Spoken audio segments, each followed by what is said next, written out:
That's no way to answer the phone, Susie. Hello, Matthew's residence. This is Jimmy. Just a minute, please. Uncle Bill, Captain Adams wants to talk to you. Thanks, Jimmy. Hi, Captain. This is Bill. No, we don't usually have ducks answer the phone. That one belongs to Susie. My niece and nephew are visiting me, and I promised to take them on a picnic.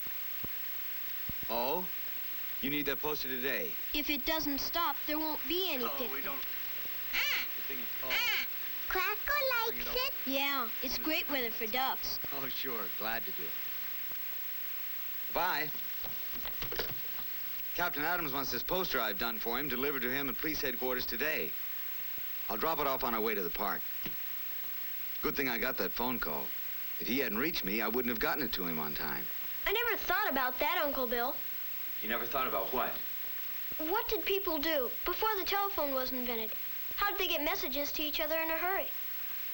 Well, while we're waiting for the rain to stop, let's see if we can find out by playing make-believe. Oh, good. That sounds like fun.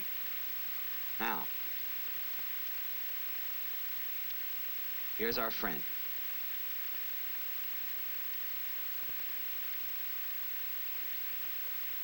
We'll call him, Mr. Man. He's going to take us back thousands of years, way before telephones or televisions or Telstar. He looks a little like you, Uncle Bill. He looks a little like all of us, Jimmy. You ready, Mr. Man? Man has played many parts during the years he has lived on Earth.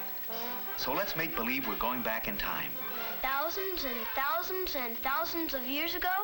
That's right, when man lived in caves and hunted for their food. Found a herd of buffalo. At last, meat for supper. Run and tell the others to bring weapons, or else supper will run away. The only way Mr. Caveman knew how to get a message from one place to another was to send a runner. As civilization grew, man's way of life changed. But he still used runners to send messages. The Egyptians used runners. It took 2 days for a Greek runner to bring the news of a great victory. He is getting tired. He discovered he could ride horses.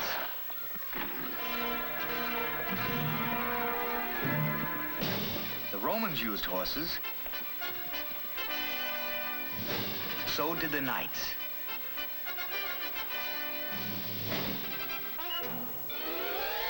That's a Pony Express rider. That's right. But man wanted to send messages faster than a runner or horse could travel.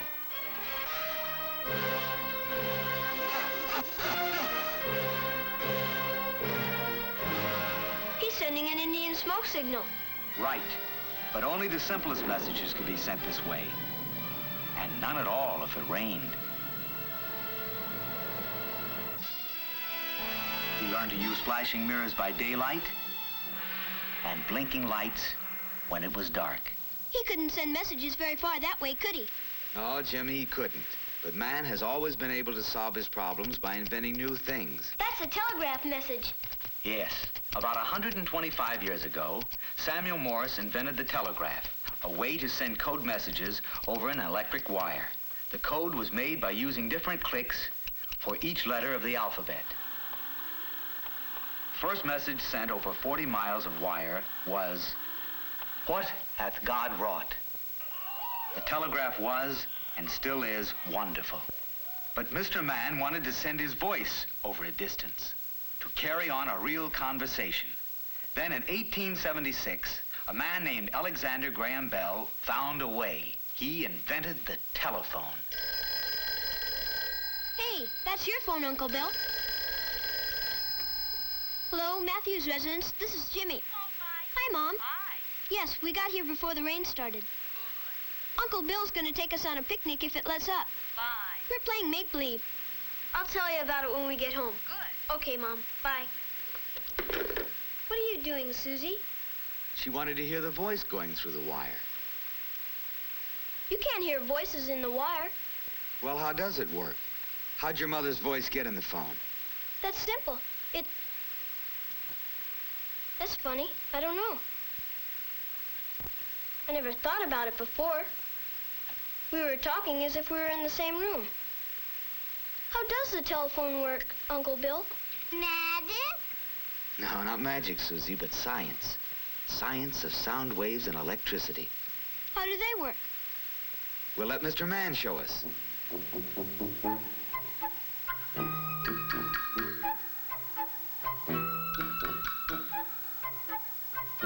We'll pretend now he's a musician.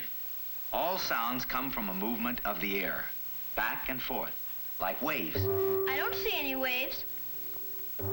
See the string move back and forth? I have seen strings and rubber bands move back and forth, but I've never seen a sound wave. Well, you can't really see them, you hear them. But if you could see them, they'd look like this. Different kinds of sounds make different kinds of sound waves. A low sound makes a different wave than a high sound.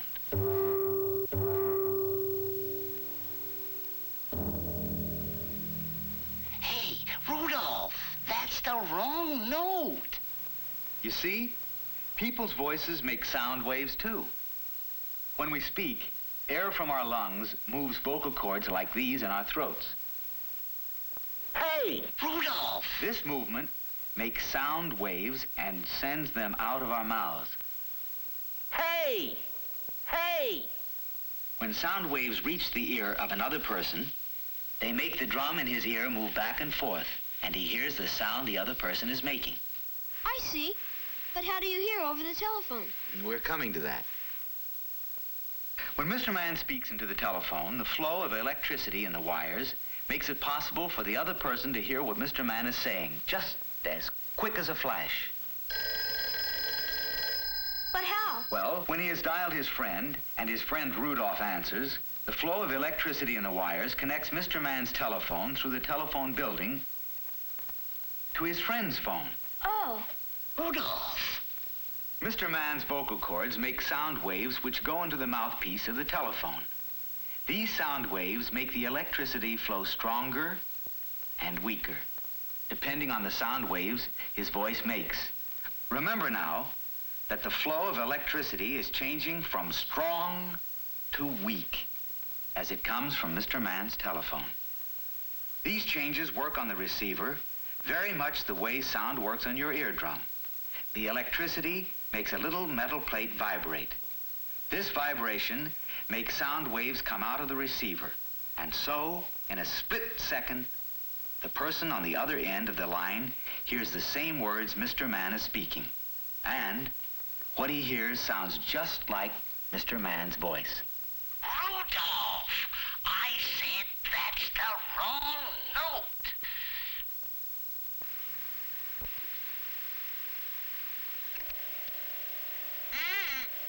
Susie, you shouldn't play around with the telephone. Somebody may be trying to... You see? Somebody was trying to call us. Bill Matthews. Would you repeat that slowly, sir? Well, you must have the wrong number. What number are you calling? It's Mabel Oval there. Well, not so loud. Oh, excuse me. Doesn't Mabel Oval live there? I'm sorry, but this is 555-3759. I shouldn't lose my temper, even when people roar into the telephone at me. Always talking, always talking. It's a good thing animals don't talk on the telephone. Say, let's pretend we're at a talking animal circus. Mr. Mann can be the ringmaster. Sounds like fun. There we are. May I draw his whip? Sure.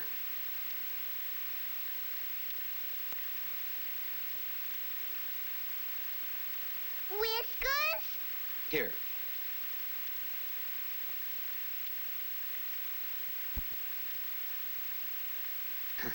All set, Mr. Mann? Ladies and gentlemen, presenting the greatest, the most sensational talking animal act the world has ever heard. Introducing the lion and the mynah bird. Miss Bertle Minor Bird speaking. How are you? Please don't roar at me. What did the lion do wrong, Jimmy? You don't have to shout into the telephone to be heard. That's right. Just use your normal speaking voice and speak directly into the mouthpiece. I'm sorry, Myrtle.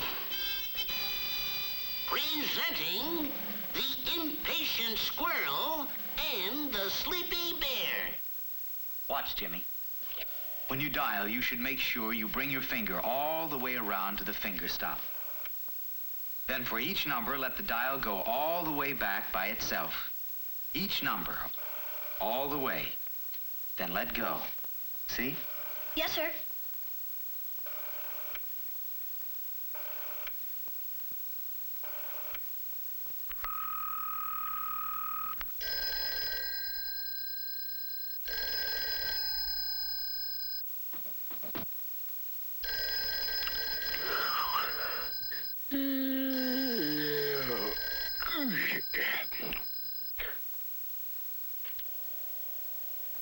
Hello? Hello? Now I wonder who that was. He waited too long. Right. He waited too long to answer. But if you're the person making the call, you should let the phone ring 8 to 10 times. See? Both of them are disappointed. And now, the preposterous pachyderms. In other words, elephants. So like I said, I wanted to invite you to a party. Smarty? Who are you calling a smarty? No, I said I'm giving a party at my house. Mouse? Don't you call me a mouse. What is the matter, Jimmy? Hello? I know. It's important to speak clearly on the phone so the other person can understand what you're saying. Right again, Jimmy. And now, for our grand finale, the gossipy piggy and the fed-up fox. Well, guess who was there? Betty. So I said to her, well, how is it every time I go to a sale, I run into you? It's just the funniest thing. Oh. Excuse me, lady, but I've been waiting to make an important call for 25 minutes. But I simply must tell Irma about my new hat. Well, now, as I was saying before I was interrupted, It's selfish and impolite to hog the phone. Somebody may be waiting to use it or trying to call your house. Gee, that was fun. I hope nobody's being selfish on Bobby's phone. I'll call him to see if he's coming on the picnic.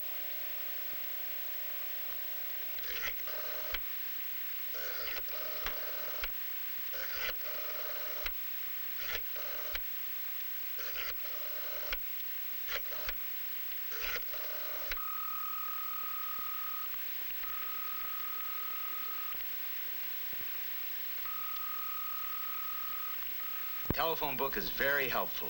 Our friends are in it, like Robert Martin. Our doctor is in it. The television repairman, the bicycle shop.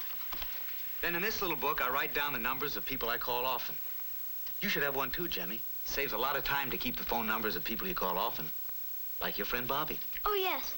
Hey, look, the sun's out. Now we can go on our picnic. Hooray! I'll try to call Bobby again. Well, tell him to meet us in front of the police station at 2:30. That way we can drop off the poster for Captain Adams. All right.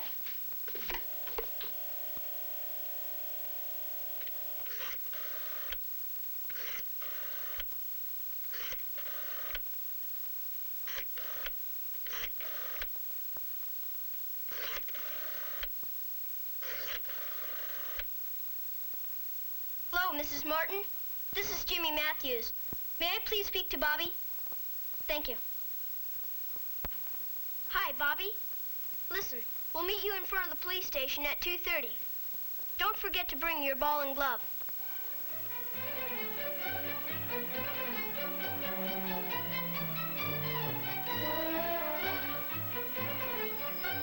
Hi, Tom. Hi there. Children, this is Captain Adams. Hello, Captain Adams. How are you today? Fine. I want to be a policeman when I grow up. She wants to be everything when she grows up. Here's the emergency poster you wanted. Thanks. I think Jimmy and Susie would like to know how valuable the telephone is in emergencies. Good. You come inside for a minute and I'll show you.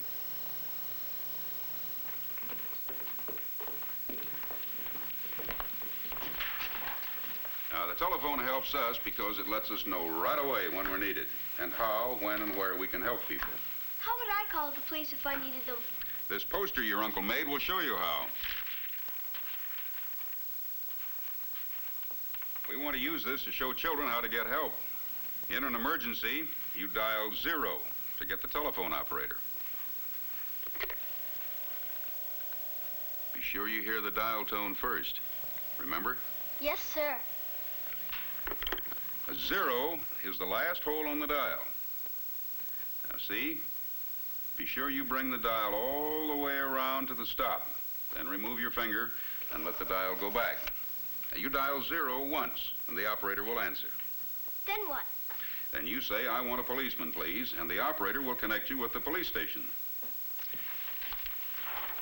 Now, when somebody, like the sergeant here, answers, you tell him who you are, where you are, and why you're calling the police. Police station, Sergeant Evers. My Linda's lost. Oh, that's too bad. May I have your name and address, please? Mrs. Jane Hoskins. Mm-hmm. 42 Barton. And your phone number? 555-1029. How old is Linda? 5. 5. Yes. Where did you see her last? In our front yard. And how long has she been missing? Half hour. And what was she wearing? A sort of strawberry pink dress and a yellow cotton sweater. A pink dress and a yellow sweater. Hmm? Yes, sir. All right, Mrs. Hoskins. Don't worry.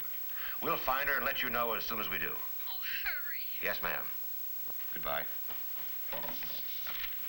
Thanks, Sergeant. Now, see how careful we are to write everything down? Pardon me. Yes, sir. Get out an all-points bulletin. 5-year-old girl lost. Linda Hoskins. Last seen on Elm Street. Here's a description. Sarge, this is Officer Jensen, 6th and Elm Street. That's what I'm calling you about. She was all alone, looking in a toy store window. Oh, sure, she's fine. Good work, Officer Jensen. We'll have a car over to pick her up right away. See how the telephone helps us do our job? Call Mrs. Hoskins and tell her we found her little girl. Over here at the window, I want to show you something.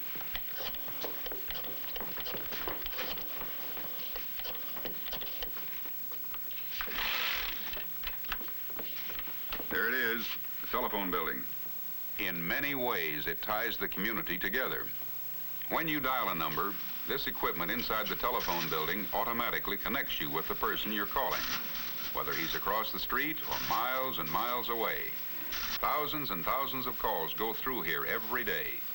This is Riley's Dairy. We need 50 pounds of butter. 50 pounds of butter. And 1 crate of large eggs. We'll deliver it today. This is Mrs. Lee, Doctor. When can I bring Tommy in for his checkup? Let me see. How about Tuesday, 4 o'clock? That will be fine. My lady's garage, Joe speaking. This is Les Perkins. My produce truck's broken down.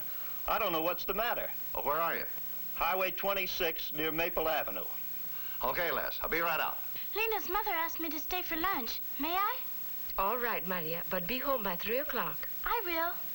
That shipment gone to Plainview yet? Not yet, Carl. We're loading it now. Good. Listen, Jess, they just called. They want 3 more cartons of soap. Okay, Carl.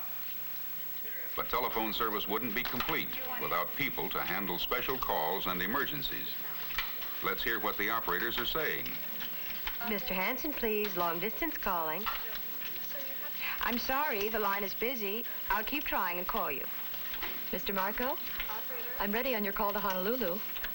I'll connect you with the fire department. On your call to Sunnyside, Mr. McCarthy will be back in an hour. Will you talk with anyone else? Thank you.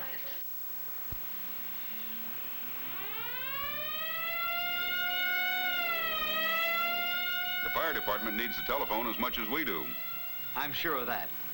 Well, thanks a lot, Captain. Not at all. Thank you for bringing the poster. Have fun, everyone. Goodbye. It's after 2:30. I wonder where Bobby is. I'm sure you'll be here soon. Like Quacker. Jet plane flies a lot higher and faster than Quacker. Can telephones reach up into the sky? They can and they do. And even more amazing, men are working with communication satellites that orbit the Earth. These satellites can carry telephone messages and television pictures to and from many different parts of the world. And outer space? Yes, Jimmy, outer space too. Man himself has entered space. All systems go. A-OK. Why, it's Mr. Man. Yes. And just think, Jimmy and Susie, someday in the future you may pick up a telephone and soon be talking with your friend, even if he's on the moon. When do we go, Uncle Bill? Pretty soon. Hey, Jimmy! Here he comes.